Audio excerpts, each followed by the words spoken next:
All right, it is Joshua Vergara from Android Authority. What's going on, everybody? Now, here's the one that I really wanted to get into. The Sony Xperia Z is definitely one of my favorite phones, but it just might be eclipsed by the newly announced Samsung Galaxy S4, which you see over there on the left. So we're going to be taking a look at a couple of the... Let's start off with the benchmarks, because those are always a great way to start. So we have our benchmarks over on the side. I saw it over here. Now, the Sony Xperia Z, you can already see it right here. There's a difference here. The Samsung Xperia Z was the first phone that I have ever personally used that broke the 20,000 barrier in Antutu benchmark. But look at the Samsung Galaxy S4. You got 25,900 on there. That is an incredible score, and it's the highest one that I've ever seen happen right before my eyes. Earlier, when we were looking at a Geekbench benchmark, we saw that there was a Qualcomm ARM V7 in there, which we were not told what the processor was going to be in here. None of the presentations talked about it.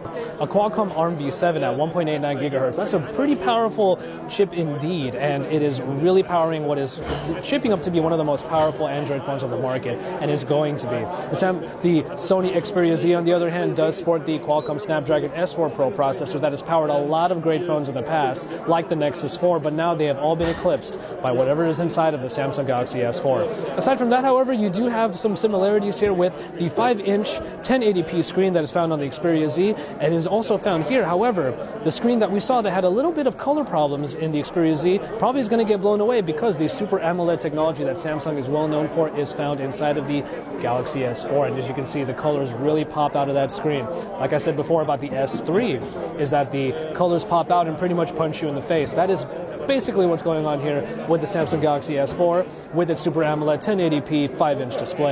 Aside from that, however, you're going to see that the form factor is a little bit different on the Xperia Z. You do have a more angular, rectangular design on here versus the usual pebble rounded design of the Samsung phones. The thickness is actually quite comparable, as the Xperia Z and the Galaxy S4 are very, very close, but I will say that at 130 grams, the S4 is definitely a lot light. Well, not a lot, but it definitely is noticeable how much lighter it is. It's very easy to use. It's very easy to have in the hand because it's very light. It's very nimble, I should say. Of course, you're seeing one of the accessories that's available for it. It's a replaceable cover that has a flap on over on the top that allows you to close it, and you still see some information on the top. So that's a nice accessory to have. And of course, it's a smart cover. So you open it up and it wakes up the screen. So a couple last things about this. I will say that the 2330 battery that's found in the Sony Xperia Z does do a decent job, but you get 2600 inside of the Samsung Galaxy S4. One other thing that you should know is that the back of the Samsung Galaxy S4, as you can tell, because there's a new cover on it, it's removable, which means that the battery is removable, which means the battery is replaceable. That's something that the that's something that the Sony Xperia Z cannot say, because of course it is a unibody design. You cannot take the battery out, and you're kind of stuck with what you got.